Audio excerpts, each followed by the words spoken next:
Assalamualaikum baringolung alkontong mobe dauda anibe watu watito.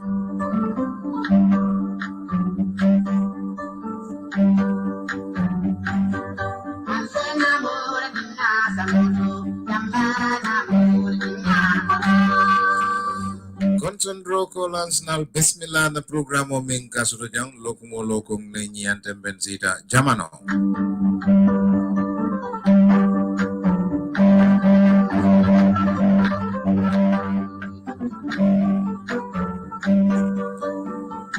Bari malo Mustafa jame mimbe sirim programo kunna nyintembeng alal demaro do kotenke muntananjang na lokum programo min kasro jamano amruntanan kotenke alal demaro to yo lokum alfal mini ketramfe wol alal demaro do ngesudom fe dol dum bulo mutata bake ndey jobata is missing ngamera e programo so bi bambam ma kalango moy ansay maje folonak yo bari nga Suleiman Jeng sorom fele bari ngamera te fanam fresh call le wala ngamera veterano off camera le but afa bal fanam mi alon ko also do wolon na luntam ti bi e nyintembe ne bem fe studio kono wolom honorable Alaji F Dabo, the minority leader of the National Assembly of the Gambia, and honorable Amadou Kamara, Nyanija deputy. So MP for Nyanija. Ninkumbo nyama follow me minkela honorable Kamara nse tentu honorable Dabo nse fanan tentu ngejei ngebula ini mole nyo kontong ni obraje so hamana dinga muna nuyo sukara fe nyi hamne nuyo nga bulwe suñgani nuyo suñgani okay assalamu alaikum suñ déglukat yi ñu ngi leen a nuyu képp ku ci yéen sa tur ak sa santa ak sa wàccuwaay maa ngi bismillah suñu ñaari gan yu tedday minority leader bi ak honorable Kamara maa ngi leen naa ne bismillah tey moom jaañeen yi dañ ma wàlla seen soj bi daf ma xala sonal tuuti jërë ngeen jëf ngeen jégal ma jërëjëf Souleymane yo liñ ko mboñama honorable Dabo nse fanam bula inen lamorala njibirala ñoo kontong inshallah ñi non signa folo di bala folo be minkela be tentula be jeyla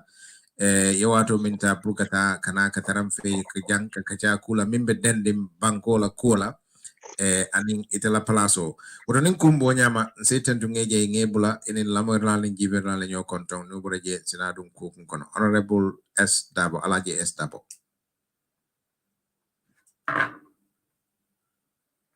bake kana in programme to bi comme ya fo nyame na ngine mo ala foloti alien bunyato kumandi jang ni la moy learning jibir lalu pour ka kacha kula me denni National Assembly la bial ten lambal jaila men fanan bela wato tala kan bibe kan la moy fanan mi fanan ten lambe jaila men ben fejang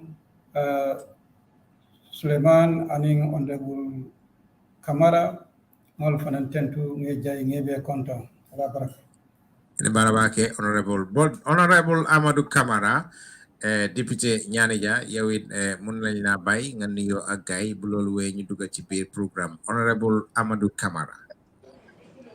Yes, thank you very much and then assalamu alaikum everyone and then good afternoon be molbe konton ka badu nga man ne ko mo foto mandi be molbe konton kan nuyu na ñep comme ça président bi ñu ko waxe man may honorable Amadou Kamara di MP for Nyanija te man ma nek chairperson National Assembly Select Committee on Health comme ça nga ko ñami suru ak mo on telem honorable Amadou Kamara ci ñaari yang ko la député I'm the chairperson of the National Assembly Select Committee on Health. So aketanye content bad.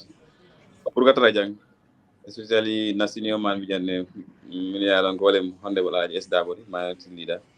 So looking forward to Kacha Nimbe Kelajang, limited la roles and responsibility. So ngal tentu ngal jay, especially the cost. I'm very grateful to be here. Harabar, jaragen jef. Inembara Honorable Amadou Camara, mol min baby jam, balten tulombayal jeyila. Bari mbe kukile naga kukumaba because yalum we are on audio but the video fanantole. So ning alsa la camera. Suleiman, we understand at a fresh call le bala. Bari honorable ning camera ni se la video malano isaje muliaje because molbit iwero can live streaming here. And then radio fanam molbe la moya kangala on the audio here. So needs a camera to know on that will be much obliged. So ning kumbo nyama mbal tentula mbal jeila nkami fomole wato wati ndalta ka fo makal selaka akumata bake molmini ya lonko modol bije nke kumandile bari pour que la wato nda kanaka taramfe jang oko kumay nyakoto bake le so ni ko député do bije mol so tare blame kan kula mi ya lonko mol fangomon député la role long do bije député mol so tare bulo chodi ke la kula mi ya lonko isafu ko bikana ini mole kacha bari folo mbal centula mbal jeyla wokan ñunu min yalla wato la bura pour kana ka taramfe jam pour al banku dingole kacha kula mimbe dendin député la kula woto wo mbal centula mbal jeyla wokan wokola binna kacha ko ngon kol lafta ngamin jibe député ning ala palaso anin loi da dalal anin loi ti nyala anu munamu député e wokuma da bake binna kacha ko do kadon ku jamala be keren Gambia na banko kan kulong minne be dending député la simfal wala kula min be dending député yala karola bari honorable Amadou Camara nin nate te follow ya follow sinjel ben so ñu mune if you can define député for us a member of parliament ala definition of because ni ñu fo modole because nde ngala fila kuoku before nga dunga ko in details let's define it nga long ni obara je sina branch of ata ko dol dungol kono so honorable Camara Nico député if you say a member of parliament munom député honorable Camara. Yes, thank you very much abarka bake arama lakas ci olof pour mu gëna leer daal sa laajte bi am na solo lool te loolu laajte mooy lan mooy député député nag boo ko xoolee constitution 1997 constitution of the Republic of the Gambia foofu la jógee ñu ngi ko oowee foofu National Assembly member te boo xoolee lan mooy National Assembly member mooy koo xam ne yow lañ tànn nga ñëw toogal foofu gox o président moo la nominate after general election nga ñëw toogal foofu for an interest group mooy nominated member soo xoolee ñaari façon député lañ am si Gambia bi mooy elected member mooy ku ñu sànni carte mu dem toog foofu ak keneen kii mooy nominated member mooy koo xam ne président moo la tànn nga dem represent foofu section of society mooy interest group or whatever loolu la ñu oowee nominated member léegi nag boo xoolee nag lan mooy liggéeyi député nag dafa yaatu te dafa bari ay bànqaas te doo mun a wax yëpp liggéey député nii ak nii la dafa bari trop du jeex waaye lu ci gën a am solo daal mooy benn bi mooy yow yaa fa nekkal sa nit ñi mooy représentation yow yaa fa nekkal nit ñi boo fa nekkalee nit ñi nag nekkul ne nit ñi ñu la sànni rek o gox boo tox rek boobu nga fa nekkal di dëgg la ñooñu nga represent waaye boo xoolee yow nit ñi Gambia bi yëpp nga fa represent because mbir mu fa ñëwee décision boo munti met voting boo fa munti def rek mu ngi mel ni Gambien yi yëpp ay affect so mooy ne représentant mu ngi mel ni yow dañ la tànn comme ça lu ñu wax si olof tànneef nga yow dañ la tànn yaa ngi fa toogal nit ñi ñaareel bi mooy ne beneen bi mooy ñun ñoo dee approve budget bi mooy ne njël réew mi ñun ñoo ko dee approve ñun ñoo dee pexe like government bu ñu indee dépense bi naka lañ koy séddalee lii la war a am wér-gu-yaram lii la war a am sécurité lii la war a am éducation lii la war a am ak yu mel noonu so loolu tamit doobu na mi suñu beneen fonction la beneen bi mooy lu ñuy wax oversight nag boo ko déggee mooy ne mooy dangay nekk comme ça ni ku dee seetlu ku dee toppa liggéey keneen ngi mel ni ñun ñoo dee def oversight si executive bi boo déggee executive mooy ne président bi ak ñu koy liggéeyal mooy ministère yi ak directeur yi ak yu mel noonu lépp loo xam ne ñu ngi ko liggéey si réew mi ñun lañu war a ñëw ñu ne ñu nii na ak nii lañ ko nekk di defee fekkee ne dem na yoon mooy loolu fekkee demul yoon tamit suñu responsabilité ñu ne leen déedéet loi waxul ne nii police bi waxul lii police bi waxul nii so boobu tamit boobu moo nekk oversight te si kaw boobu tamit suñu leen joxee xaalis like dépassé réew mi ñu ne leen nii lañ ko war a yóbbee nii lañ ko war a buñ ko defeewut noonu boobu tamit am neen right pour perform oversight si ñoom ne leen ne déedéet joxoon nañ leen $100 bi ñu ne ñu ngeen spend ko fii ndax nga ngeen ko spend ngeen ko si lu si anam boo xam ne noonu lañu leen ko joxe oo si anam boo xam ne loi moo la ko joxee nga spend ko noonu ak yu mel noonu waaw beneen bi tamit mooy lifin advocacy dañ dee def advocacy tamit comme ça ni buñ gisee dara mu ngi affect nit ñi mu ngi affect réew mi boo xam ne concern la boo xam ne tamit yow tamit yaa interested mën nga ko advocate like for instance gars yi ñu ne ñaani ja amuñu ñaan ja dëkk bi amul ndox o yur si Gambie yi ñu ngi dem baaxee loolu yëpp mën nañ ko advocate loolu tamit bokk na si suñu liggéey bi beneen bi mooy tamit defar loi boo déggee defar loi la mooy enaction of act in the forms of bills and the like defar loi boobu tamit suñu beneen fonction la ak yeneen yoo xam ne mën nañ si dugga waaye like lu ñoo wax ne ratification of international treaties agreements ak yu mel noonu so mooy ne Gambia suñ signé dara pour ñu am agreement o d'accord si beneen réew balaa muy nekk loi si biir dëkk bi fii nii dafa war a ñëw si National Assembly ñu notify ko so loolu yëpp bokk na suñ liggéey bi so si in summary rek si gàttal lii mooy suñ liggéey ëpp na lii nag mun naa ci wax lu gën a yaatu waaye si gàttal daal o in summary lii mooy suñ liggéey jërëjëf waaw député dafa important de it's very important yow li nga fi lim bi yëpp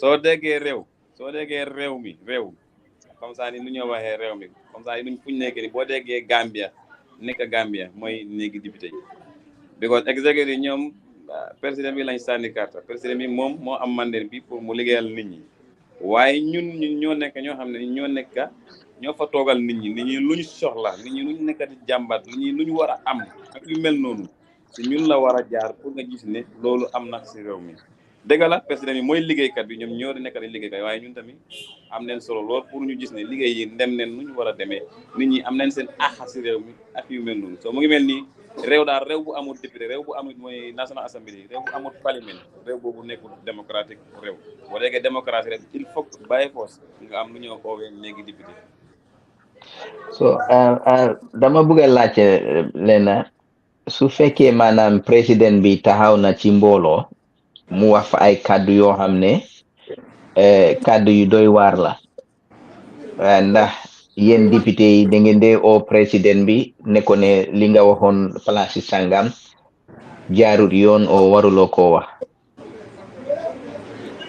sa laajte bi am na solo like président bi tamit politicien la ñun tamit boo xoolee ñun ñëpp dañu sànni carte ñu ñëw noonu surtout ñu yoo xam ne dañ leen tànn léegi président bi su taxawee si plateforme mais bi promise dara xam nga loolu dafay nekk si benn secteur de society mooy ne non not like promise comme like xëy na mu ngi traité ne soo leen waxee lii dinaa leen tëj o dinaa yónni suma inspector general police bi o wax naa suma inspector general police bi def lii def lale comme like make threats okay sorry comme ça ni léegi lu nekk di xew ni xam naa mu ngi is trending on media and the like maybe some of the comment the president sorry maa ngi la ko English comment yoo xam ne président bi def na ko si yeneen political platform yooyu noonu boobu tamit suñu responsibility because boo gisee réew mi mun a dox réew mi dafay àndaal lu baax te fooguma ne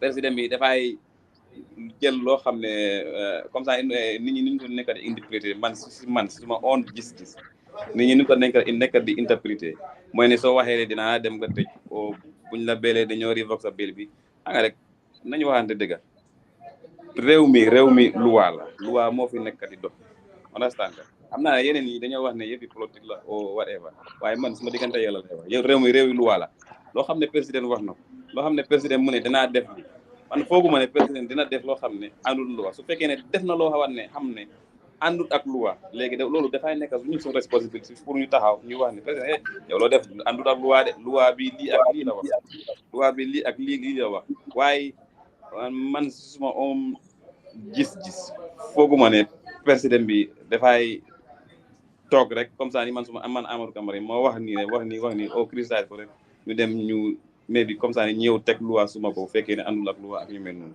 man de that is may gis-gis ci lii waaye ko xam ne moom loi bi président bi si boppam moo yàq loi boobu tamit dafay ñëw si ñun suñu responsabilité as fara ñun ñoo fa toogal nit ñi ñu ne ko président yàq nga loi bi waxul lii loi bi waxul lii waaw léegi ñun ñu ngi wax ci wàllum loi bi not sa wàllum gis-gis ndax yow si wàllum loi bi président bi am na doole boobu ñun suñ constitution bi jox na ko doole boo xam ne mun naa wax si mbooloo ne dina wax IGP mu revoke seen bail orders da am na mandate boobu.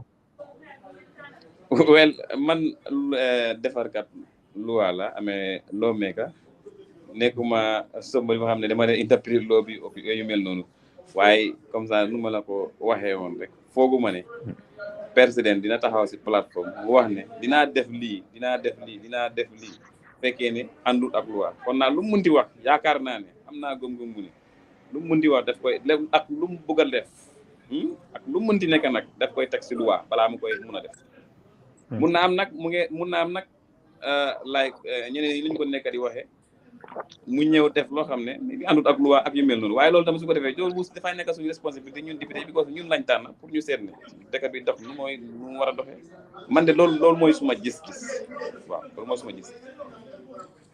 ok honorable Dabo bi kacaɓe diyala baake ku jaman leve keering yara fan député sembo warata tenne ntaman dol ba koma bari honorable Camara yafo ñamen député sembo warata baake le andum biti lola ntenite be ngajele ntenite be ngalonne mimba keering Gambia banko kan andum Gambia banko kan niya jambinala mbafula ñatonkol komankol le bijee niya moy Gambia mbafula Gambia dingol le bijee akumada baake honorable Camara honorable Dabo honorable Camara ya fo ala diamo kono commune député la ala role mo menti ay dantam fo wol kono yo bar say même mu ñaaton koti wala commune Souleymane ñinin karo min kejan ning a wulta ay kuma fo député e sembe sotol ka kuma ni ka ñinin ka wala ba honorable Dabo mira o kitab ko ñinin kari fulan janneti yemen di honorable Camara la rabu kumaya lale honorable Camara ya kuma su dami don a kuma so do ngana futanin donto ni ngatara nsa sote bulu bismillah basiti yo akuma da bakel tonya ay même fo ambenda sela wala kam comme ndron ka nyambasi man sakun la banko tunkun saba wala baba tunkun folo président ning ala maral bunda wala maral kambe membulu wala anin ala cabinet ati ning ala minister wala mu maral bundati e tol maral kambe tollal bulu banko tamandinya anin banko dokunya ak kambe tollal bulu tunkun fulanjawo wala mu député bonti député bungo député wol ka même fo député lu wala na tombondi molu men ka bon na tundol to waranto mo lulo na luaya landi nyame na président ka menu tombon menu kana bunda kutol to yala wol ka tombonne ye na yeke molu la cilalti banko la bantabat tunkun sabanya wala martan na luwalla ñum bunda sabolu ñinna ka banko ñinna bunda tamandiro ñinke moomodi la lodu lalam tubabul ko wala for separation of power mbenin na symbole mu mbenin na symbole dan lalam nin natantol dipto wala ko men honorable Camara ya fo nyamenna natan na tundol le to yala jam oto nimbe na do ko nyin tamandila akumayata folo minamun tolla do ko de wala mo molu men ya lonko ibe sirin na satawol to ibe sirin na tundol to ntolle nyanda kele namoti kela hajol ke dante nyum banta bato to futano la banta ba mento kela kuma kon ka futandi mansa yalo mina mu tolla hajoti tubabol ka wala fo representation ning nata kam molla hajol ke dante ka kenna molla kilat na luwa doko fanna fulanjam be kela menti wala mu mansa kunda nga fo ko president ni alal maral bundal lemu maral kan be to lel bul bar luwa banko de maral nola luwa koma o de gimalle nyanta o luwa de dala ate president itolle ba safela barka timmandi o be kala dipte o lelti ka sonwala o be kala dipte o lelti wala tinna ka sudandi dron iko dibito lemu luwa de dala ninga luwa de da hanimbi abe munula le president ning ala mansa kunda kan itolle be luwa ta mandila ila bunda min morta luwa ta mandola wol si luwa nyin ta mandi o luwa lu abele na constitution o fanamu luwa leti ndolle ka dida afnyo luwa ndin kotongolu men yal ko tunkun ye luwa le sotole o luwa lu ndolle fanan ka wadeda anin fanan kambe ni sarto membe tarala nimbantala bankol tema waranto tundol tema waranto dunia be tema waran nin compagnie lu kambe ni sato min nyantarlan tema fanan ndolle fanan nyanta sonna wala mansa kunda wala nyanta o kambe ni signela ani wol tema bar fu ay tama banko kan ndolle fanan nyanta o kan ni sabatinda ka foko hankay alenin kambe men signé asitama no banko kan wala mun luwa de dala fannati na bata woto fanan banko fanan na tamo fanata kenola banko la fanko fanan na wala nyatan ko me ya lonko nka kafu nyoma aka kaya banko la ranke soto kawol dundin na yurwa do kolto o fanko sangosan jelle nyanta tarara banko la ranke soto men nyanta dunna mansa kunda la tamo yayun kono nim mansa kunda ya deda ate tama nola butute bonola je fo nin amam fuda dipte bonto diptol ye soma ko hankay lafta nyin da panso mi ya lon ko mansa kunda ya hayma pour nyina pour kala dokol tamandi nyin da pansi kare ni sonda nyin bunda karale hani nyin dula kar doyatale nyin nyanta la falale nyin nyanta talalale fon kam bendam menna mansa kunda bina wala tala wasanyi kilo kam mansa kunda nyin banko nyin ka tamandi wala ikawla fu banko la bogeto ntolle ka approve nin wo goda je silanga wo manan ko di mansa kunda lan kan ay do ko ke ala bundal bebe do ko nyin kela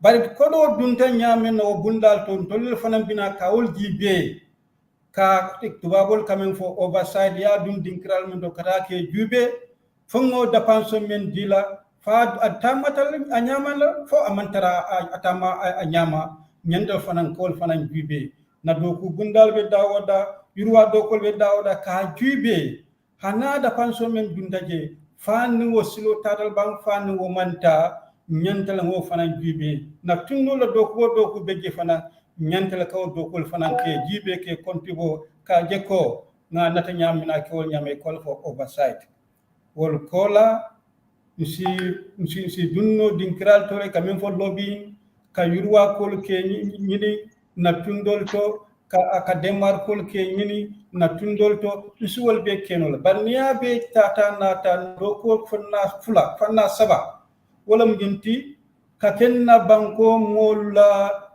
chilati wala representation ti anin fanan ka kelwa de dalati legislature ani sabanjao ka oversight ke so nyin mu dipte wala dokoti dipte ya wala mu anyini wala dokoti aka mo jama boyndi ni tara dinkral to nani silol man deda man kuran soto man je soto mallam ko soto na diptol man tara fenna wolunte dipte wala dokoti da panso mengenta dunna je nimma sakunda ya sammana ntolle nyanta sonno da panso la ay muri kan itolle nyanta doko kela na tundol Allah doko fanna fulanja wata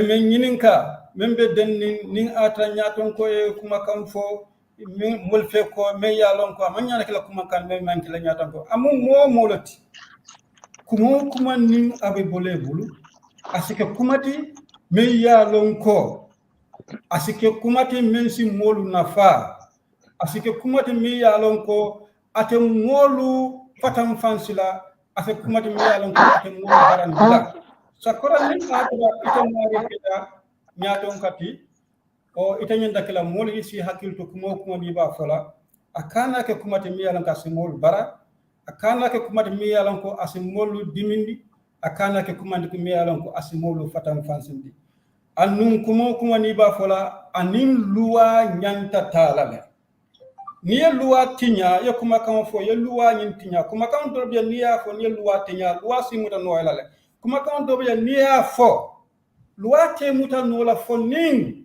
ye kuma kan nyin bara iko nin nyin kedam be nyina kela waranto be nyina kela ni ya bal yalon kom ni muta no so nyin fanna be si jibe ha yalon kom nyaton ko membo ko president mo jam banko bele ka lamoy mol bele ka mo ani bantala bankol so kuma kan dol be je kom ya fo hanna nin luwa manta na ya fo luwa ta mutala fo na ya bara nde na kundingero ngamira yemin fo wole kumayata hadama din ni be kumo fola kumo nyin anyanda ka sahayale kumo nyin amanyan na tara kumo miya lonko abe molla kiyo farandila amma nyanna kila kumo miya lonko abe molla hakilol jahasela o abe sondomo comme molbe tara sosola so na bota je lafta nyinin kar fulale fo nyinin kala because ila kuma kongoto iko yalon president nyin loi na bankola constitutional assembly ala after general election ay mo lulu tombong bari wo mo lulul inyanta kela group representative olti na ya tara dung president woning ay mol tombong wo mo lulul wol man tara ala wol man preso group represent bari e tata la parti dingol le ayala parti dingol le ta ay wol nominate so fo altel albe wol reject no la bank fo albe muneke la wulto yo janni minato la ila kumola foloto la ngakuma fam fulale fo ko kuma dol beje nin ya fo asil luwa sosono kuma dol beje ni ya fo ata luwa sosono la foni yake bari ma fo ko president la din kuma kan ma luwa soso foni ngake mbe kuma kan fulole mbe wala lu firin kan so nin nata nyinin kare doto constitution ma fo ko specifically ko nominated member anyanta rebi interest group la anyanta wala represent amma a specify ako president nyanta molul tombonna molla hay moto nga muta ko nin ata be kala anyanta kala bunda lete min ya lonko imman advantage soto kana national assembly bari constitution ma itandi fanan ko anyanda kala nyum bunda kar ni nyum bunda kar nyum bunda constitution ma itandi ya kolede molul president nyanta wala nominate la bari fanan ka foko nin atara won molu manke moti men yalon ko la tombon do nin politiko manta lu constitution manta fo ntol si songo la ba hani ntol bika balal no president la nomination dito bon bika decide fo la nomination correct ba fo la nomination man correct no ngamira wosi determine no damento wala mo kiti moto wala sa determine no fo ni nomination man correct no fa man correct no amanke nomination mi yalon ko is subject to the approval of the National Assembly ning atara wala muy safon ha dite bon son si sonnole waran ton tere sonnola abelarinten akumada honorable Camara kukiling wel sula bake lo xamne man daf ma interest torop and you are part of that committee which is health jata kende jata kende a donna lo xamne problème o ba kering jele lafta nga kacha me fanna jamal la kachala honorable Dabo binale but honorable Camara lafta nga nyim fanna jibe ñofe Health Ministry of Health. I can tell you for free ko Mimbekeri Ministry of Health, are you part of the health committee? Ya kalam talabang ni nata fanna la mimbako mol kafa tingoto l'hôpital to ni ñu nge de ci l'hôpital bi suñu wosen maternity death in the Gambia is at the highest. Parasita that syrup affaire syrup bobu nonu ñew na fi and it's like it's fading dafa melni lu buga fade lolu tam how ma yen as the health committee yow yaay njiti health committee lan ngeen buga def ci lolu what have you done towards to resolve that and lolen have you done anything about this? Are you aware of this in the first place? Ndax yeg ngeen lay Thank you very much, Mr. Chairman. You asked about two things. Nyari yes about maternal deaths and about the issue of the acute kidney injury among children. Yes, and you got a lot more. You got a lot more, which is the COVID money and all that, But these two, let's talk about these two first. Yeah. Just dema bugaton comme ça ni no ko laajte te lo laajte rek inshallah dina jëm pour try mun ci wax suma opinion te tam yanga rek luma fa munti wax suma digante ak yalla ak si luma xam waaw si lool lay wax dal waaw first of all moy the issue of ñi maternal mortality bo nekk di wax ni dëgg la maternal mortality benn jigéen warul dee su fekkee mu ngi war a jógee live mooy ne mu ngi nekk si waru mut pour am doom mu dee si boobu benn jigéen waru si dee moom kenn ñaanut loolu te su fekkee ne mu ngi xew fu mu munti xew macha allah loolu doy waar la waaye leena rek la dugal leeral boo xoolee right now maternal mortality rate in the Gambia right now mu ngi si 179 persons per 100,000 right now according to 2020 DHIS mooy demographic health survey mooy demographic health indicator survey bu ñu defoon 2020 right now mu ngi tollu si 179 persons per 100,000 mu mel ni daal every 100,000 nit ñoo xam ne ñu ngi si mut according to the data mu ngi mel ni 179 people mun nañ si ñàkk seen bakkan te loolu is definitely very high, is unacceptable. waaye boo ko xoolee léegi man suma gis ak nu ma nekk di gisee mbir mi léegi nii maternal death man I was in the hospital maa ngi woon liggéey si lopitaan bi maternal death nekkul loo xam ne mbir mu ees la si Gambia fii yàgg na fii nekk te boo xoolee years back just soo defee some research da ngay xool years back da ngay xool ne figo bi it was far higher than this. It was dafa ëppoon number bu mën a jóg nii léegi torop sax boo defee some research on it da nga koy xam waaye man su lu ma gis ci lii mooy ne bu boobaa nit ñi dañ doon nekk di dee suñu am doom si lopitaan yi ak si even si kër yi ak yu mel noonu waaye mu ngi mel ni time boobu even su fekkee ñu ngi ko doon report nekkuñ di ko report comme ça nañ ko nekk di reporté tey dëgg la even su fekkee ne sax benn la one person per 100,000 life birth is unacceptable. Even if you can it's unacceptable by any standard. It's unacceptable. Why Boba? It was far higher than this figure because it's a facts. Can muna dem research whatever, but these are the facts. Man Suluma Gisdal the rate of reporting maternal deaths before is different, but now the figures according to we're not comparing here. We're not comparing. No, allow me to learn. Okay. Because for all maternal death is very complicated. Dafa complicate trop sax.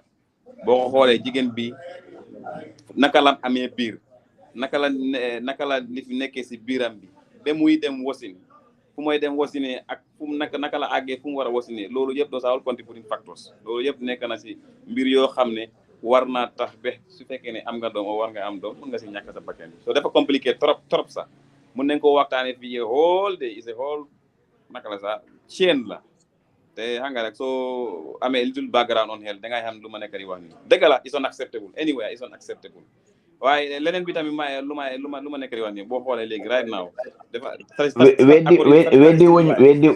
weddi wuñ honorable weddi wuñ all those complications ak li nga no let me just comment because li nga wax dafa mel ni no let me just comment before you learn because xam nga soo make a statement we need to ask because suñ la allowé nga learn is like then they deflect from the actual thing because Jammeh maa ngi déglu benn audio mu ngi doon wax ne there was this lady ki demoon ci clinique bi pour wasin gars yi ñu ngi ko bàyyi foofu mu ngi toog ndaw si mu ngi bleed ba mu dee so loolu doo mën a wax cases yooyu they are part of the complications you're talking about so loolu gross medical negligence la and are you telling me those things are not happening currently in our medical system? Well, if that is the case, according to audio board, that is, as I said, is unacceptable and is uncalled for. And whoever kuko munti def, dañ ko wara dem ñu arrest ko, ñu prosecute ko because okay, you are the head of the health committee. It's a National Assembly. You are the head. You are head bi. It's a health committee bi. Yen, what are you lan ngeen nekk di def ci lolu? What are you doing now currently as we speak? What are you doing about that maternal death? Wow, thank you very much. Comme ça suñu liggéey nu nekk di doxee rek ñun suñu rôle mooy perform oversight over the Ministry of Health, the department yi and some agencies yi. Te as I'm talking to you, just right now ñu ngi conclude suñu planning session bi the honorable minority leader no next week ñu ngi start suñu committee engagement. Waaw lii nekk la loo xam ne lu am solo la loo xam ne dafa lifin député yi yëpp daal koo dégg mu ngi wax rek mu ngi wax si mbir yi. So ñun suñu responsibility as far as ñu nekk select committee on health ñu ñëw dugal si lii waxtaanee ko ak Ministry of Health bi suñu xamee problème yi rek ñu toog ñu seet naka lañ koy mun a saafara suñu diggante because xam naa ne ba léegi baalal ma ok baalal ma ba léegi waxtaanu leen yéen waxtaanu leen ak ministry bi ba léegi still depuis 2017 man depuis 2017 laa ñëw parliament there is not amun benn session boo xam ne toog nañ ak Ministry of Health waxtaanuñ mbir mi bu ñëwaatee 2022 ñu start this health new assembly again man ñëw nekk chairperson of this select committee amul benn meeting boo xam ne toog nañ so dafa mel ni dafa mel ni yéen nekk ngeen di waxtaan ak ministry bi waaye ministry bi faalewul leen as député is that what you're saying? Not necessarily. So fekkee ne understand nga where I am driving at nekkul ne ministry bi faale wu ñu o nekkul ne ñu ngi ko waxtaane rek like it's falling on deaf ears. That's not how it is. Lu ma la wax you have to understand da nga war a understand the issue of maternal mortality. It's complicated. It's a chain. Responsibility man me I am responsible in one way or the other. Yow mi as a media person you are responsible in one way or the other keneen tamit noonu la so ñun ñëpp dañu war a toog ñu seet ku nekk soo defee sa responsibility ñu seet okay xaaral ma ñëw honorable Camara man I can tell you quite fairly, I think Honorable Camara is just trying to exonerate the fault of the Minister of Health because as a chairperson of the Health Committee in Parliament, they advocate, they oversee oversight on Bantamla.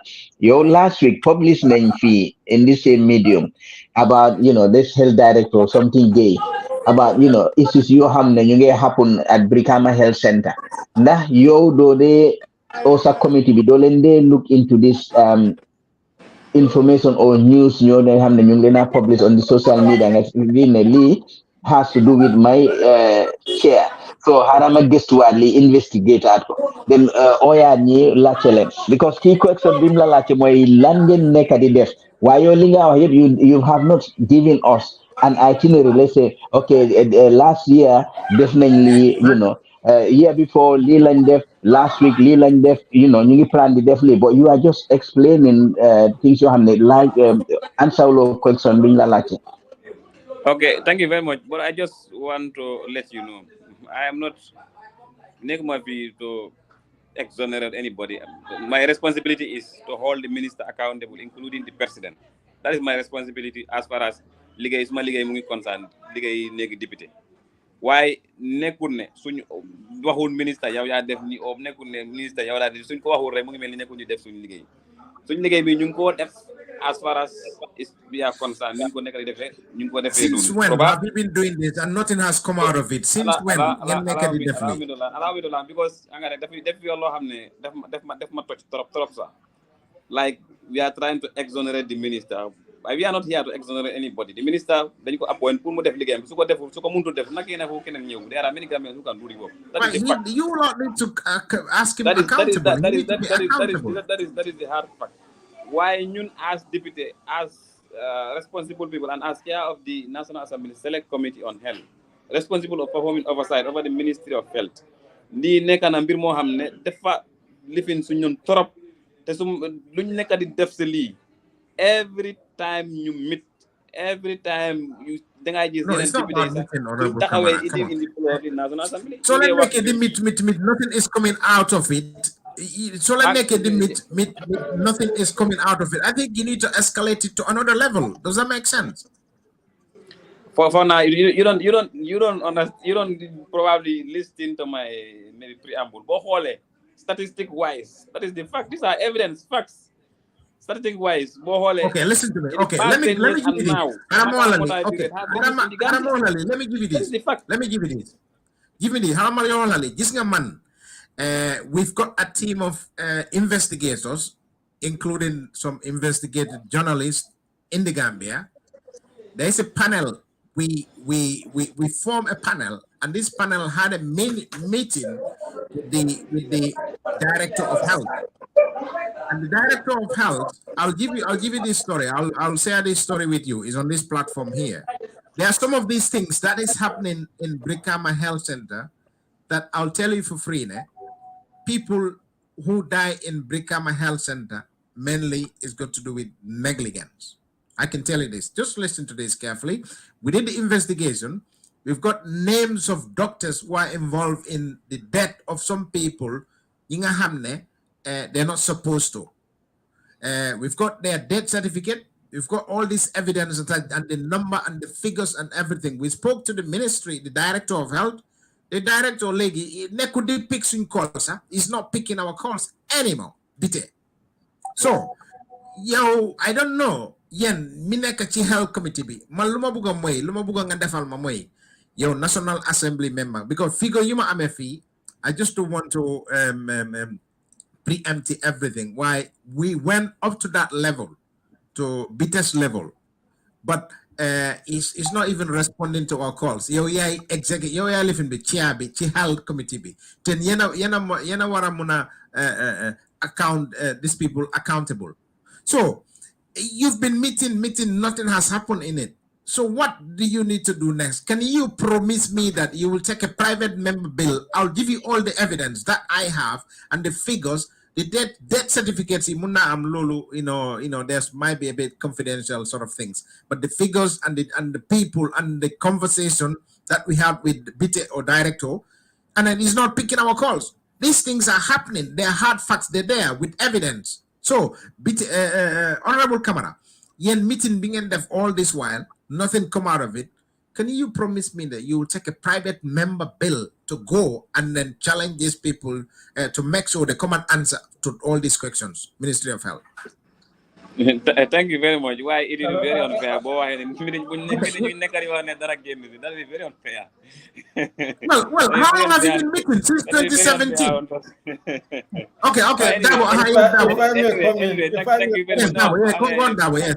Honorable minority, just before If I may comment. let me just make this plea to him, because one evidence, and then I think as journalists, as civil society, deputy, we are here, and deputy don't want to in the absence of evidence. If you have this evidence of any malpractice anywhere by any health personnel, or even by the minister himself, or even by the director, whosoever, even by the president, make it available to us. Then if we don't act based on that again, and if we found that is true, right, then what more evidence do you need, Honorable Kamara? This is happening. This is happening. You need to investigate. This is your job to go there and then investigate because it's happening, Honorable Kamara. Come on. It's happening. It's our job to go and investigate, and we are doing it, and we are doing whatever. No, but how long do you want to take? How long would it take you to do this? We discuss this issue at the best possible time and the best possible way we can solve it. But we cannot do it alone. Remember, we cannot do it alone. Okay, Honorable Dabo. Yes, Dabo. Thank you. Yalo jamme. Who clean the beje morning and daming for hamla. Dibitola do ko mulwa de da lelti.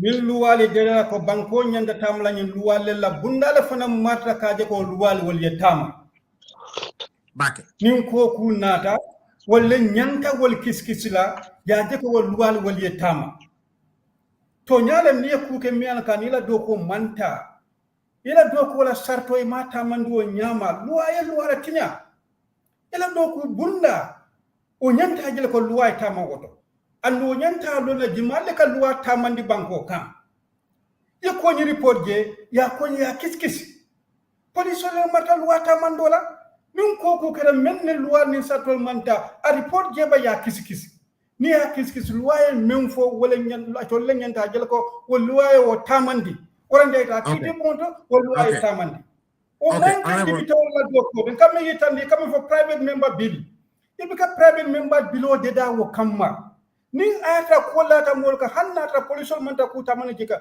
molka petition safale ya samba dipte bunto kon na nyanto ya wala tinya nyim bunda kar ne petition dibitol fanando kiskis lade bari bikay wuli faye kiskis rol wuli ni molkan ata kuman ne la tablu ka boko nyim ko nyanta kiskis lade nim police oli mera kiskis ko mol la fa dibitol kiskis ke ika petition la sabe ya sama dipte bunto ya konyi ya kiskis na ning sa okay. Honorable, yes. Okay. Jani bita honorable.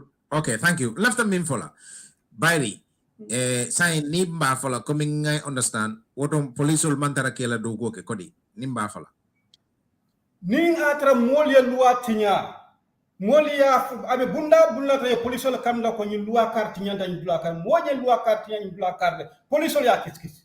Okay, honorable. Nteni tebe. Ya meya tinya. Sarto e men fo loi men fo ya kajo la kan e ta kitela. Okay, mbadungana. Okay, sainteni tebe ngalonne ko molbe fa kam belkamo l'hôpital ni maternity date avec kerine. Ya kalam dalaba? Ha. Nafo. Kuto dorino fama ke kuto dorino. Kuto dorino fama ke kuto dorino. Ko molu ka fa tingoto comme Amad ya fo nyamina na fatata mento wala mu nkana comparison ta statistics la. Ni ko nunto lobtano la alhalol be nyaadile na joro la alhalol be nyaadile na standard of health be nyaadile abe komo bakele na miro do katabla sayna nimbe jikirin ko sayna lobtano la yiri yurwata la katambe komantula woto na lobtano ka molio tankandi wala nyanta tarla sayin babake katambe komala membe kerin ni status me did hanbi asia batale mansa kunda ferol men ya lon ko men nyanta wol bayla anin jorawul men nyante ko din la walla na mir hanin bi walla man soto no bari kana manka ti mo ni yen keda nyimbe ka denkil dite bunkol ko maternity mortality rate is alarming but ni minister kana kamin foto wala ngis comparison ni statistics but what mental convince okay abe caring and there should be a stop. Honorable, no. Songana.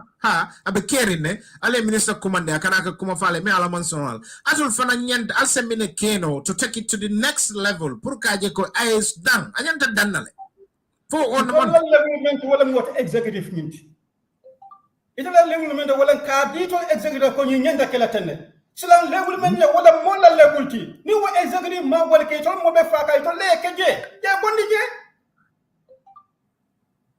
so ila fa ka foko député man sembo so ke ka fo yeko yana ye dankila ka fo na amerika wala fo te ka minister kuma na ka meeting ke on issues so minister kamene ke je ni la ko hanka nyin ketale bari fana men nyin kara ko le chekan ka je ko nga control waranto ay tala bari be jigi do ko okay bari sila men be ni nga ko mo men faadi la fani loi manta men nyanta kela bundale marta loi ta mandinyala wala nyanta kiskis la loi min fay lekan wala ninga loi ka lekan killing fula sawa ninga da mola recklessness wala ka tna ka ke wala stop lale ban ni ka ke lu ku bi ka ke fa maslaha abe ke no nyaadile ya bar sai honorable sai ning alia for minister alia commandi nyawonya kumam boje kumam keje imamera atul fanam falman sembo soto minni nyanta wo kol implement la alie commande alia fo muna nyimbe be kere muna atinna alman nying sim fataje fo alma wo sembo soto ba minister ka men fo ma fo ko kumam do brafuje waran ku bi ka ke mbe technology le kono bar minister ka me yitandi ahan kay faroka kele na kalambe ko faroka kele bari mbeñi karakola cekan bar ni ajibe sangol la farobe cekan nyame anin bi abe kele nyame na atalatale bar ko ade keno la ferem wote keno la bari mimbe kekan ro wala mo abe takan ne bar wo talantul ko lay tandi ko anyanda tambila wala le na man stop no fereng bar anyanda tambila wala le ita ko ko imantra ku cekan nimmini yake imamera consequences nyanda tarala jele ning muoka ke kulla minni yalon ko yalon nde miya ko mane ni mol ni katukuto nte bi janne Suleiman Jang kan be me witness ndol ma bi janne bari coming tingoto pour mole faje jang sol yang ma dega Suleiman ikam mele but wa man la dega man la dega tingoto do bi je sa fo ko ala la nyino long ala wato le sita jang Suleiman jang tubabu du obuka kenya abuka tarayade sunga misdag ojibe yaba men yalon ko men yalon la mollem wolel fata menu nyanta ko kolni report la e ka fo nga blaje ala wato le sita ala la nyino lam iko nga koni nga blaje ala wato le sita itama la fi ka case nita sila mo bata no la nyaadi le bari yalon mo ne mo fata ni askemo mo mantral do ko cekan minat na wasabu nota min kisi honorable ni mo fata kan tumando ata repeat no la wonyama badna ke ko alala la nyino lam alata min ko ya ko nyum blaje ni mo fata it's not about manke wo victimol family ning perpetrator lem abi kila state ning perpetrator nyinti so because hadama dingo la niole tutaje so hanni family ko nga bulaje alale la nyilta state ni manyan na kasong wala because ni state ni mam president said wobe continue la fofaw ate bonola je because jang hani yemol because organizational bije pressure group all bije ibe call yourself have you had any misdiagnosis or medical negligence, are you victim of this hani ike call at random so wolke wol tale ka mol prosecute ka government on prosecute so ntel wo ngalong system otije bari ntel fanan la jiko ba tel député nyin because executive nyin wolke ete fan account la so I'll tell the oversight come here for nyaming ila kuma kangoto ekonia di executive la wolle nyanta minister bondi la I do understand that but ni executive man minister ni bondi for I'll tell the praise la executive kan I minister ni bondi ba can I come in? Yeah abaraka bake is it Suleiman Mr. Jeng? Yes Yeah abaraka bake maternal ko ndi ba fokan bilay niyo lekan ko because it's unacceptable to be quite honest it's unacceptable anywhere it's unacceptable more comme ça nga fo nyami nek somebody is not be giving bad and you die out of it but me namiroto and with my little background in health kabrim ben doko kan no jana Kuntaur Health Center I witnessed few maternal deaths there while I was serving. But in New Oketa, at the end of the year, we do what we call maternal death audit. If every single case, why does this woman die when giving birth? Why? And and if you near follow, good. Based on those investigations, when I was at the hospital level by then. You see some of the evidence it come in soto along the way. No, it's so disheartening. Good. That is true. Concerning minority Yafunyami, the health system is far below standard. That's true. That's a fact. But as citizens and as representatives of the people, we also have a responsibility to sensitize our people. Because let me just give you one scenario. When I was in Kuntaur, one night, it was around 1 a.m.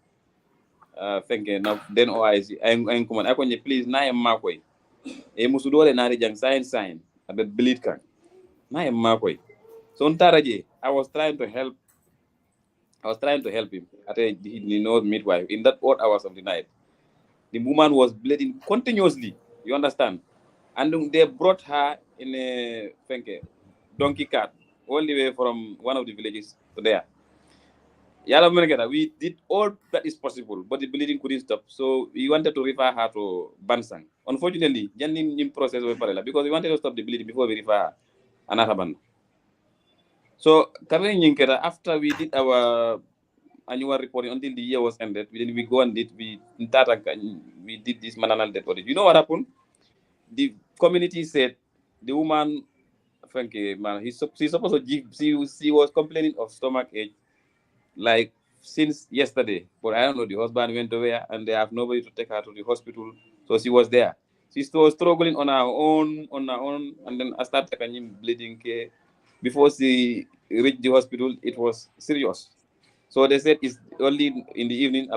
So they started to at that evening, and then that was almost nearly 24 hours. I bleed kanum.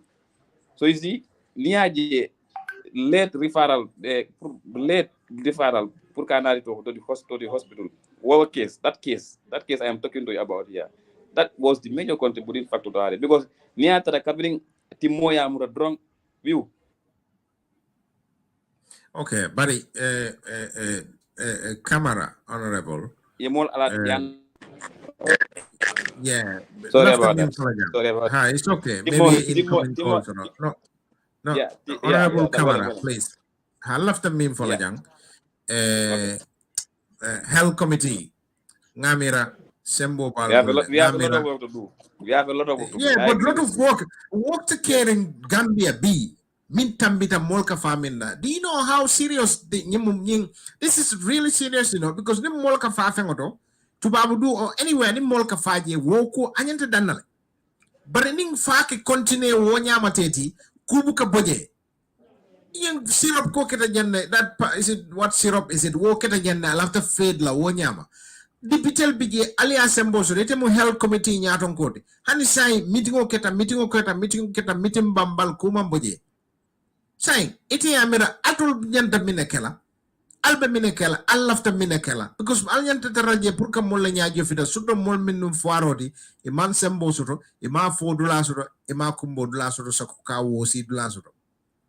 Honorable Camara, this is serious. Mola life ka to fengo fondo o mo nyanta kala kulete mi ala nyanta mobile sulala. So nim mol bije minni alon ko nyanta ku kele make and atol fanam bije le pour kaje ko wali ye danko alla ye consequences face. How far are you with Ning? Atol, how far are you? How ready are you to account these people? Pour can people hold accountable? Thank you. Yeah, thank you very much. Abaraka bake. Yalo kabring nging matanal det ko ma isi man tamino pour ka ñing eki ay kumo fosa. Bari tonyalem we are responsible and ni man na do koke at the end of the day we be accountable to the people. Yeah, we are accountable to the people and ndol fanang momo e believe ta fena either you are a Muslim or a Christian or whatever. Ni fata tumando maybe in the next world. If you don't do your responsibilities accordingly, you will be held accountable. If not here in the next world. But I believe even here you should be held accountable. Even Tefango. So what is in place? How I should do it accordingly. I should be held accountable. That is these are the facts that are there. Yes. But as far as the health system in the Gambia is concerned, it's true. It's very, very true. It's disheartening sometimes. kumado moy iba report kan andi like it's very unacceptable. It's very very unacceptable. But atul Allah the minute say al kana minute. Ntol as far as we are concerned, as far as our functions and our responsibilities are concerned, we believe, and I believe, we are doing our quota. What is your quota? Our responsibility is to perform oversight, to hold these people accountable. And the only way we do it is through our routine oversight functions. And even we do sometimes even advocacy out of that. You understand?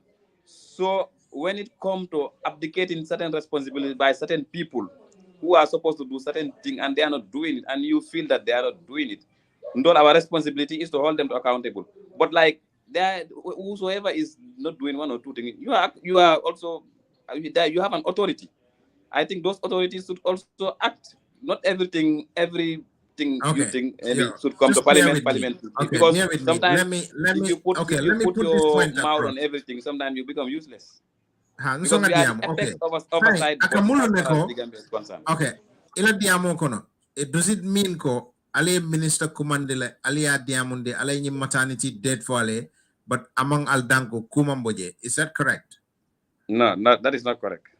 What is correct? That is not correct. Our work is continuous. You understand? But how long? How long? Allow me. Our work is called Health Committee Benunjang, and they did what they're supposed to do. There are many reports that we have written with recommendation and with resolution. And even if you are following the National Assembly proceeding, Amamme Minister just responded to some of the recommendations. And Ning resolution that is adopted by the Parliament, that's the plenary, because we are a committee. Our responsibility is given to us by the plenary, by the General Assembly. So, we just come with our report, we lay it. Then the Parliament will give us the authority in form of recommendation or resolution. The ministry is supposed to do A, B, or C. And this has been ongoing and continuing. Okay. It's continuous. Alkala report the dale, ale adi dipitela. What sign dipitel bikal tol dangu nale adila. That is also not correct. That is also what is correct now? Anytime we present our report, we get the full support of the National Assembly from the office of the Speaker. You have to understand one thing. If we present, let me speak English to explain this thing better. If we present our report before the plenary of the National Assembly with resolution or recommendation, these are adopted, and these are sent to the various ministries, departments, and agencies for action. So sign is also our second responsibility to make sure we follow up those things. But there are certain implementation things. Those are management issues, those are policy issues, and so on, and others are even budgetary issues. So we are only we are somehow sort of sometimes limited, because if you tell me I'm supposed to buy this machine and there is no money, and managerial issues, we don't interfere in those things. You're supposed to discipline a particular staff. No. I'm not saying that. No, I know. Yeah, no, you're digressing. What I'm saying, left them in for wolo nyintiko. Atul forbidding aliya saferoke. Aliya tandila ko nyinda mala recommendation of the mol minnika fa. Mafuko masin sangode mol minni fata already. Muna nyanta bolaje, muna na kunyanta bolaje. Muna neka fa, anika fa dalilo minna, mol min katara mararing wala. Muna na wol kumam boje hanisai. You see, mol minka fa. Yeah, I asked a very important question. Muna na ibe faka. Why are they dying? We need to establish that. You understand? So once that is established, whosoever is responsible should be held accountable. And all, as our responsibility, Ningana report or dada or whatever, and the Parliament adopted, we send the recommendation to the Ministry for actions, and we keep following those actions. Some of, as I told you, some of those. Sign. Okay, nanga demanding panampo. Sign. Ninko mole bije mi alonko aman sembosoro ala mo bije yata ya operate hand consent. It coming for consent form. Ima sign fang brikamo lopitano. Ningo foye, would you take on board puri actual bank? Coming for consent form. Janika mo operate. No, that is definitely whosoever does it. You are not a professional. You cannot operate somebody without his or her consent. That is unprofessional. And who Abidjan, does it? I've got the evidence. What evidence of Bambula? Adembula Bella Rembulu Jam. Because near Jim Bigin Bear Fokang, I've got Ndita Sila Janka Diamu Kamol Tume Kula Mialongo Amansuro. So you move Feneti Mialongo, we've got a lot of evidence. One on the left of Puru. Ali act. They want an imperator saying, Internet is a Diamu Ngafoe. I'll give you some of the evidence. Thank you. Please help us with the evidence, please. If I may come in. Okay. Can I come in, Jamia? Yes, Dabo, go for it. Yalo in nada Jamina, if minimum to Lado ko di to Lado ko mbole tandika. Yes. Kafoko niko evidence will be bulle, cool men yalon control nyanta aklan, kame yitandila. Womuna do koti. Nim wol de agree. Menu bundal men yalon ko wolle nyanta kolta nima tambani, they can petition to the National Assembly. Then that's the time we can act on that. Ningo call soto ta menu evidence will men soto. Adiu molla ye petition to Honorable Kamara's committee. They will do their investigation and report. And that is National Assembly now acting. Thank you. So National Assembly, and in fact, Health Committee, Mansembo, so the Pruka hold them accountable. No, let me help. This is very no, let me talk to Dabo. So Health Committee, Mansembo, so the Pruka hold accountable. Is that what you're saying?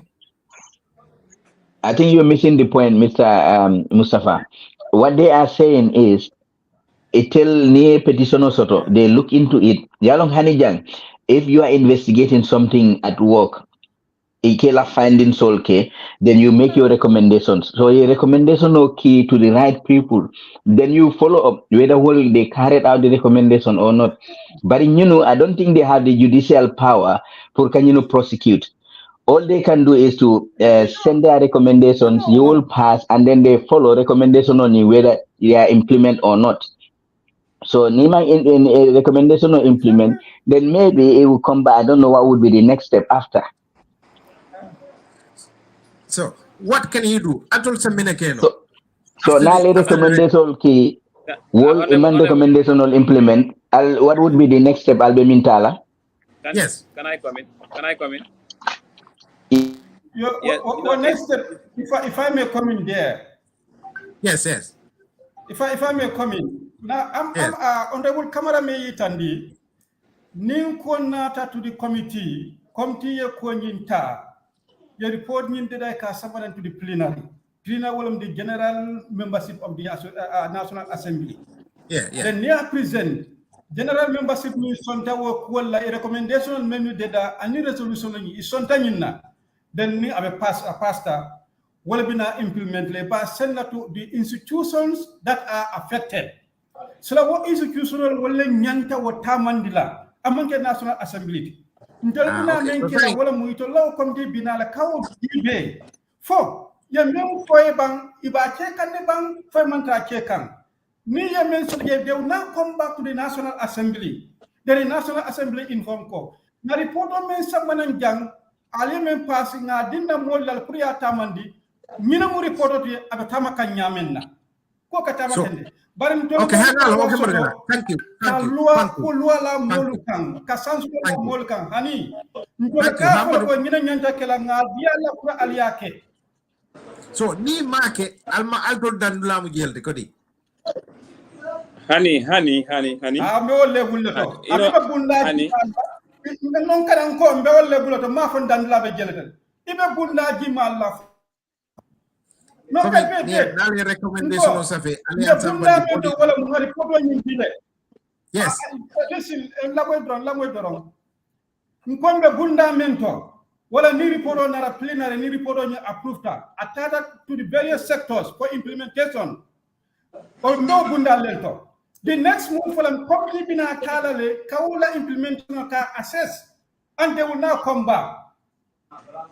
Ni murtanan ne do report dinala ko the level of implementation in from there we'll take another action.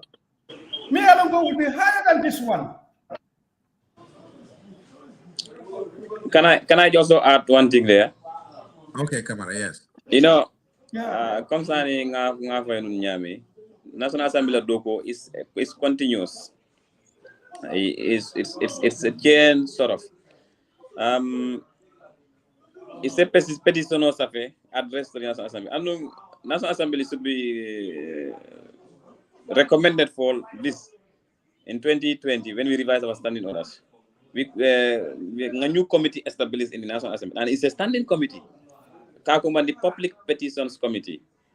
So Fengo Feminialongo is affecting the people, and you feel it's not addressed. You have the evidence, write it, and in a petition form, you address to the office of the clerk, and the petition committee will take it up with the relevant select committee, because sometimes honestly is very difficult. So that's why sometimes ninga molje ibe bembasol blame come. Sometimes it becomes very unfortunate, because I just believe mol patatale you have been talking about something and there is no solution proper to it. So sometimes I understand the nature of human being sometimes, but if you talk to us, we explain to you what we are doing and how we are doing it and where we are, you will definitely appreciate our efforts. We are doing a lot of things. I believe we even need to do more popularization, like our normal committee engagement. Our normal committee engagement with the various ministries, departments, and agencies. I think we should do more media coverage so that exactly. I think it's very important. It's very, very important. It's work in progress. Atul ima jatul felale ku ken kejan ale banku din ken ya bala kejan ning moli command ibeka sonnale katu fam bizin dola mala ka busy minal imi command ibeka sonnal because ni want blame maybe ani sajula banku kay this is the first time you have I'm so far I'm also could be the same. Yes. This is the first time I made it and then Honorable Kamara. Yes, and are we a deliberation ma o come media coverage o woni on gala? No, but I think we should improve on it. MPG di ko watta e kebat this surgery, they call it surgery. So ayan constituency members jidi every like once a month or twice a month they meet with these people pour ben hangna be problem di mabbe kambe ne be mbada adressage be wada address problem di yimbe be be mbada dum be explain comme joni no biru dani so tawi onono do mbada de golle no mo irini e no maneri ni te on kalnani jama o be gandata ko golle gondon ko dum wadi be fela on be biya on ngala gollude ko ni kono so tawi odon jewtida yimbe be odon kalna be ko golle dem gattonde obviously misunderstanding no wonata hen. ahali gonga mi hawru hema 100% ko kala ko foko gonga rani net ara wawi wad hunde mojjere kono tan andaka tinaka tintinani yimbe dum nawone ni wadan haydara dum ko woni gonga so dum tagi mbimami ko kala ko do ko gonga te minen committee amin no mbaytani operate talas nima National Assembly media office daga gila min puddi e hande be jara yeso seda kono hande na wayno ni goddi haadi wadat kono ta be mbawama wat ko illa godde e mbada reconciliation so ko foti wonde kala committee jor horo jogoda special dumenin ma media dumenin panel ma ta e mbada dum stream live mona fofu yena ko anda ko yata ko non because goddi naram mbada ndaw ko yimbe na podi andu kono e mbawda no andu te goddi minen député be jaari hoore amen sa minen jaati hoore amen no bidani bona fof na foti wonde lewru fo lew ilam lebbi fo lebbi comme ça ni committee chairperson or even individual MPs punta kala na yimbe ko dum do min ngoni e wadde neddo so anda ko batta famani ko batta rek na wayno ni jom wiada wadan heydara dum woni gonga mi hawre ma 100%. Jarama mi yettere yalla kamin fay no wolem ko yalon mo isitara de ko kendola bari na tara e mammol kala mutandi ila do ko nyin molta lonna so jama e be blame la sapo e mantara do ko la e mantara fenna asatara e be do ko kendola bari wodo ko nyin molma kala muta hani man sekunda sitara do ko kendola bari because e buka fo molta lonna so MPsol fanan mol ke je drone comme la ñinu ikatara je ikakodota do ibuka fenke bari kabriela do ko explain mo jamaaya ndel be nga faham ko yara fa ñinu ila do ko siata andu ibe do ko kendola bari wala tinna nke kumandi ni gal ci kacha So ninge hold accountable a mange ko ke put on the press or thing lafta pour kumol ning mols fanang menu ben jubela menu ben la moy kan isa faham ko almanna jan don kanyo congratulate o kanyo praise fo wati do nga kuma kangol nyinin ka mi yalon ko abe jusol selendi la santo bari abe amman wuli ko mbal bindi kanne Okay, Only Mr. observation. Jame, we are forgetting a very important thing. That is the issue of the Fenkonying AKI. Very important. Okay, Minala Wotole. Okay, But good. Jelin Mina Honorable Dabo Kundanko, Ngalonko Domoro Diata Tole. Ari modol bije Wolman député la taram bulolong Wolmalon député kata through minna kudol bije do bije nakaf nyoma do fam bije mi alonko Brikama malon Brikama dolong he was my classmate Lamin Sane Brikama député is it north or south yo yo ha ning sango keta nim sango keta député ning kulle keta député nim fenko keta député ning wala na modol bije imalom député la do ko ne na fam minute ngalna ko kole akul ka taraje la atul fanankan bari bi kole akul number 1 main kole akul ite hamena munom député ma fo alni molte molade député bunkono ite hamena munom mo alla kole akul tije min bal patande kam fal bukalla député do ko kena fo abije la ba na bije munam hanka dawo da ni fosi kole akolo soroje as an institution dipte buto as an institution na kole akolo sorol bankol men ya lon ko sembo wara hani bankol men ya sembo ma wara dipto la do ko biga fo dipto ning ala do ko nyolu fe men ya lon ko ka detala ka ma ko do ko la dipto nyanta ala assistant sotla support staff sotla le ala constituency to aning ala officer to hamni dipte bunto dipte teje mi yalla ko officer je na manke minority ni majority leader wol dambale officer to dipte bunko no ani speaker ni deputy speaker ni di to mamume be imam officer la dipte bunto ila constituency fanan imam officer je anu ni officer fanan soto ika mol soto min yalla ko be kala research kele ite dammate dipte kul lon nole nyenta menu tamandila ila londo te fotola fanna bere so so mol son men yalo ko be makola ka kol do research ye ni adila wala be ko la information dile tila ni nyanta min fula dipte moto ya fu jan ni nyanta min sanyi kala kol men do la yaay tan di ko me te be ni men dol ci kantenti wal mu research ko lent yef information wal soto ya samle ya di dipto la ko ñin loptan kar ñin problème kar lel beje ñin dinkra kar ñin problème kar le beje itela wastafal wala bina wala bo dile tila itabe wala yusla ira minister ñinin kala waranto be ibta wo bunda mi an ko matawle bite be ñinin kala wo research unit anina support staff anina na officialu wal mun na bunda mi an ay na dipte ya kolyandi e banku je ko diptol be ten doron alonko man sa kunda official creatie hanabe kala mo fla mo sabalte wara mo lulu wala katraje min an ko tolle ke jo kadipto ma ko kala do ko ñin kata man full fledged office ka wallati barintol mawsoro ko ta dibito to pum killing ital baw kila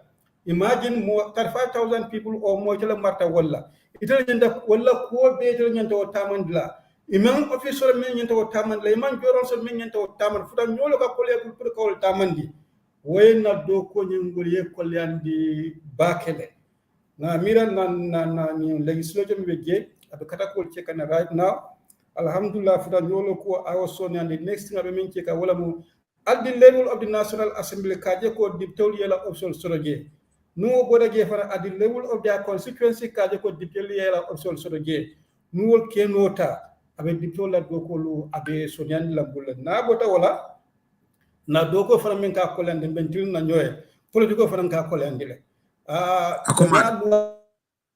ko nin dipte ko be na la parti ya bay ate bola dipte bunto abe tala jele abe kala independent le bar hanindi akamunda ko politiko ka diptol control wayin batandi baken na do ko nyun konol hanin dol ye fam fitindi ibiga kana no hankai mosa understand no le bari wo mu gundati ko dol beje hanni telafta ka tamandi teng ni la nyaton ko lo amanta diari ye isa woteje wo kat fanan kat diptol fanan batan le do kul tamandi nyal bari ngaje de o kasiya dam do baka war munna plenary le ban ni nara na komti do kol to mbika politika nyo sabaku sorje politika mira fla bika sorje jama mbika ke kanklinete ga kolje nyamenna anka kolu tamandi nyamenna na bodo na batu our constituency membe na do ko fon kulandi kam bake woto wala mu ko be mu diptol lenti ha kulli keda diptolam sango keda diptolam ma yo bito diptolam sila deda diptolam ya everything diptolam Real wo fanan dipitel ila civic education lebe dasaring alma mol educate about wola alla nyin sifal nale woke if you educate people ibalo nale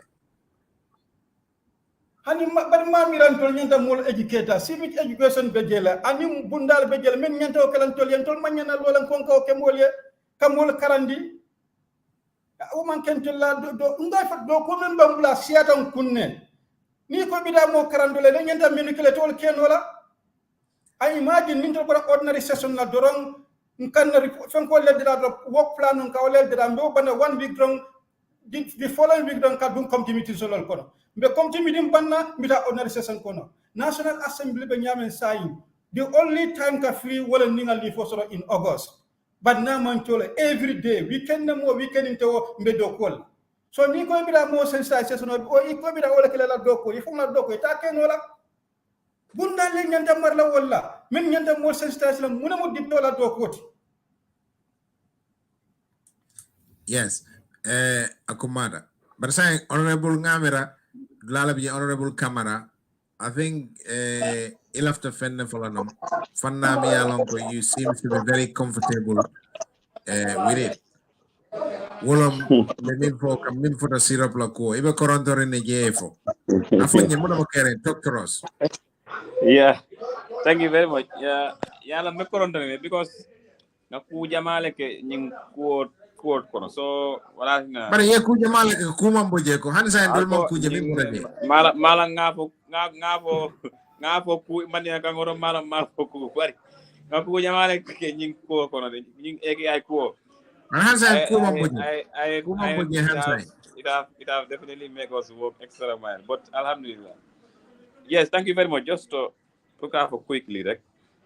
Yalo ñing eke ay kumo mtol be ngalon ne anata nyami andum mbedami just but as the side of parliament kadin ñing ko keta ya ay ne just briefly just brief background nga extraordinary session commanding and then yalo mtol be ngalon ne o extraordinary session nata nyami so wo fanam bije aman jari pour kata ko muru wo kan andum ye mol la committee yen la committee tax ka investigation okay andum ngake nata mole report o data reporting ke the recommendations andum even during the debate of the report recommendation ñi dol bi député dol ya fore nga ñindo fale so that we give it more weight andum ngobe keta so kabini wo keta it was shared with the public when adopted it was shared with the public and it was sent to the relevant ministry and then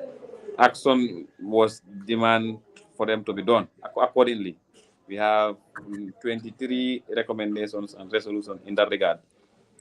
But after that, the minister Nata, I respond with regards to the recommendations. But the fortunate part of it, there is no recommendation among all the 23. Minister Yakonyami, we cannot implement it. Even whereas it's something we know that is not immediate. They will do something about it. That's where we are. And then after that, we invited the Medicine Control Agency, all those concerned, and the ministry, for a more update as to how they are so far implementing some of these recommendations. And then so far, so good. More than 50% of the recommendation is been implemented, as I can report to you. But not all. Not all. I have to report. I don't want to preempt. Do us a favor, Honorable. No, do us a favor. I'm almost there. I'm almost landed. This is where we are. I don't want to preempt, but starting next week, we are also continuing on following some of those recommendations.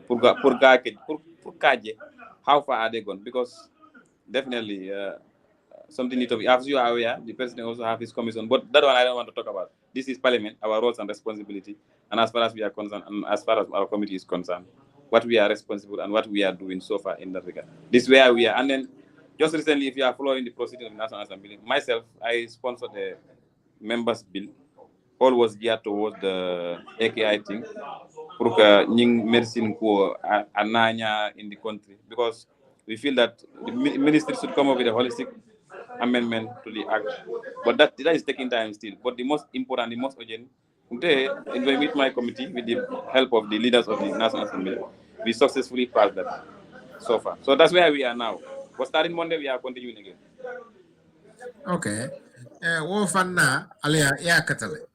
Bar fanna mi alonko nde ayeng sula bake wo fanna flor nyimbol kono bar nyim fanna fana nise yesim fa min ta nyindo ni o sim fa kilingo ta maternity date fanando abokumala bake. Inshallah, consider it done. Madam back but it's something which you know that our committee we will intensify whatever that we are doing in this regard, whether we are going to go with a motion or whether we are coming to coming with a like special parliamentary session on it or so whatever. But I can assure you we will do something about it as we've done before. As but we will continue to do something about it. But we need your help. We need your help.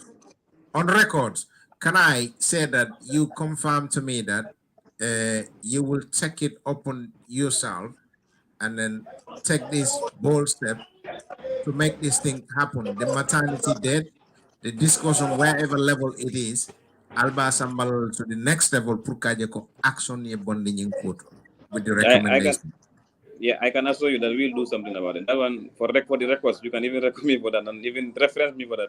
My committee will do something about it. And next time you invite me, I'll be able to give you an update as to what we have done in that again. Thank you. Much obliged. But I need your support. We need your support. That I have to emphasize. No, but me no problem with it. I have no problem. I have no problem with giving you the evidence. I have no problem. But I mean, some of Ning Dipitel near commandi. There is one deputy. Senior follow this is the first time I will be commander. I can't thank you enough. But there is one called Madi Sise. Is always available. Honorable Madi Sise is always available, to be fair, and there is this honorable I think he's the one me and Honorable Bakari Kamara as well. He's always approachable and he's reachable and everything is good. The rest of them, they'll be I think Honorable Lamin Jesan and Brikam and Golta, we have no problem. But Minketa, Yalo Nalbuka Kumul for Albuka Kacha, Mul Jama Allah motol yalo ale motol Minnesota kete diamoti jam mol malon dipitel katara mun koleala kono motuko kete diamoti clothing allowance kete diamota kete, but as long as only along albe kule keka kuka boje kuka puntije well mota blame la kula but modol biye wolka diamo imalon ne malon fa fam len kada me fa so puru ya long atole be parela pour kana now and again not wati kana kamol fahamni the civic education mafoko eta si ka sate be ay but now and again ni mole approach na yafo yemin lonje yafo elafta minna je wala elafta min yemin bonoje yafo abe ko mala bakene yo saying honorable dabo luati nyam ya mera atole ka luada da mol mi luati nyam fo ale semos dola ka kula ikamba mol mi luati nyam alla lua me ala da nim moya tinya ale semos dola ka kuka mari laba ayalo mo min mo loi men kan loi enforce wolle ngenda kula la kana dol be bo konol min tol be loi enforce wolle ngenda kula le ka o bundal fanan turmol fanan jibe turmol fanan ben dol fanan na bundal kum fanan kotol like National Assembly bunda be gel mem marta security la fanala police sol be wolel kono ni isul nata meye police sol del affect wala security le ma wal fanan ka wal somon ko amarka hel somon nyamenna ke ta wo ban bunda la kay tandi ko ngani kula so Allah nyum fanala ye kacandala yaje ko min nyanda tamala je way tamaji okay bari ka luwa nyin tamandi hani di to luwa tamandi no ma fe ataman bar pour kana ke nyin ke alo min ke ale ya advantage min soto ale advantage min soto advantage min ya soto oversight nyinti exactly so coming ke commandi mole ya lonko at least honorable dabu nyolla mol ye commande la mole ya lonko atul nyanta min ke la ale wokel al dandula ale woleke malum fe kana point yela ba so for bundala bije min ya lonko bunda min bije min marata security mall la wolom gafanya de security fenkoti wolton de committee defense and security committee wo bije la in the national assembly bunda national assembly committee jamale so e bunda je abina committee lo koto ni wol keta comme fo ni sutin men keta nga mamme doron bi akata doron national assembly defense and security committee emergency security meeting commandle ini security nyaton ko be ka jego ko nyin anyanta tamala nyamen na ka national assembly lo lay tandila ko yaje ko ay tamo nyam ani wolbe mine ke kanje fana wol fana national assembly briefle ibe mune ko ce ka akan o ko nyina tamandula so ye bunda je dron alonko abetara national assembly la committee le dolo koto na kera doron o committee le kata o fannala ayo bunda nyin aya kumandi anyanta katandila mena na aya katandi it as far as you know ite amera police ol bire nyinke wala bire nyinketa anin police ol come kamol arrest akatambi 72 hours la warning nyangol aning fo ite la kalam taroto mola bi yemi police la bunda commande min mata nyinna ke nyininka muna nale nyinke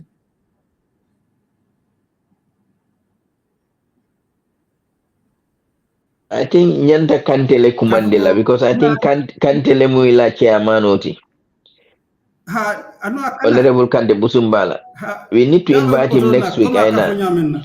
Committee nyimbe mentam be ka wolon no so ni yawo report ni samana be binal amal la committee be men kan ndeta wolon no la faning ay report samana membe security fana be men kan ni security bol talon no la fana ay report ni samana comme Mr. Jenka fanyam right ni lafta security la fana membe tamakanje security la kiamano waranda la vice ya sikumanna ye nyinin ka fanna ni be kum tamani kanje bay tandile la akumata but sinya ko den saying ala nomba tambulu madula lo mbari makatala limpare dan se wo kacha wonte bare ku kilim fonya wo kumata bake alla ko le ha abarak okay saying honorable lafta mim fola jang wolo nyintiko ila jero ila faham road banko Gambia banko abita kan nyame aye nya fala bang ni nata tanko la karola ite Gambia din ya la karola Gambia din to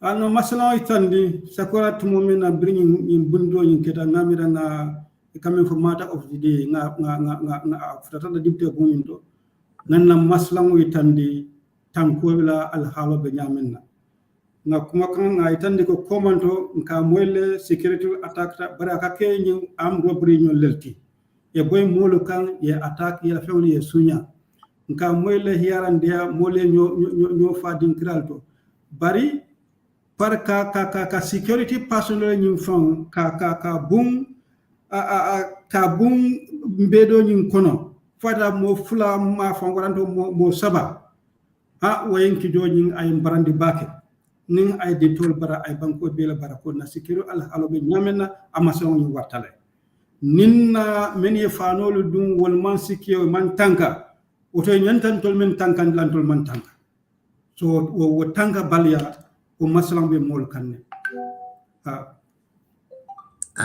andum gamero nyanta tankala kodi ne kacha adiyata ajamfata yo janim bida Suleiman final thoughts binala tanko soto do ko nyin kan ila niyo ay tanka ila soto fengol ye tanka ko mun bela nyantolete Akumada. Honorable Kamara. Honorable Kamara, your final thoughts. Konoto dia. Being na kachakumoto. Yeah, thank you very much. Thank you. I want Malafre promise. You're going to promise me, on records, you're going to act even if maternity date. Your final thoughts, Honorable. I may promise I promise on the kidney acute ying. Ako he will come with something Thank you definite. very much. I may update la. So sorry about that. No, sorry about that. I'm not done. It's connection to you. I get into the and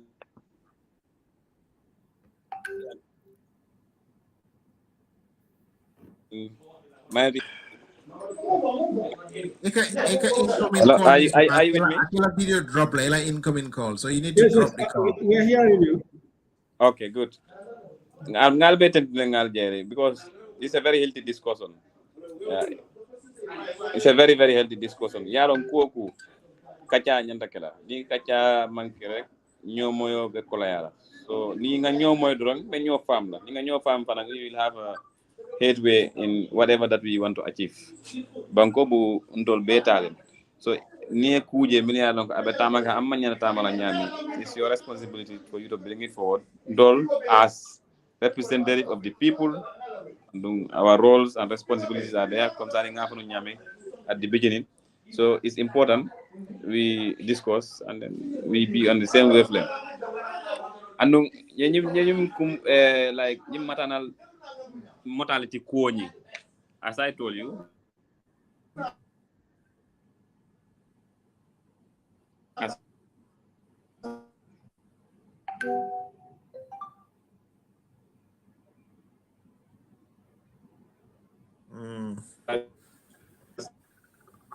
Hey, just by a line of the problem became when oops, okay. Or is internet connection. Honorable, line of the problem. The memory. I'm sorry, somebody is just disturbing me unnecessarily. Yeah, I know. Incoming calls are calling. Okay, go on. Sorry about that. Yes, as I was saying, concerning even just by a mere call or mere WhatsApp message, you give me an issue. Is related to the health. Honestly, we will take it up as a committee because I believe we are here to serve the Gambian people. We are not here to serve anybody but the Gambian people. We have our politics, we have our whatever, but as far as I am concerned, we are here to serve the Gambian people. And whatever that is affecting the Gambian people, because the Gambian people, we are elected by the people to come and represent them. So, in the country, is a concern with regards to health, with regards to whatever. And deputy nyanta diamu nyinkuto or deputy nyanta kuke nyinkuto. Please let us know. Our doors are open, and our doors are very open. And I can assure you, honestly, we will do something about whatever that we discuss here. We'll take it from here and we do the needful, inshallah. And I really appreciate your question. Left your comment. Before you go, thank you. Thank you. Before you go, left them in follow. Can you promise me, the maternity date, you will do something about it? Yes, I think I just did. As a committee, I will definitely take it up with my committee. We are not doing anything. We are already doing it, but we will treat it as something special because I believe I will have more facts when I talk.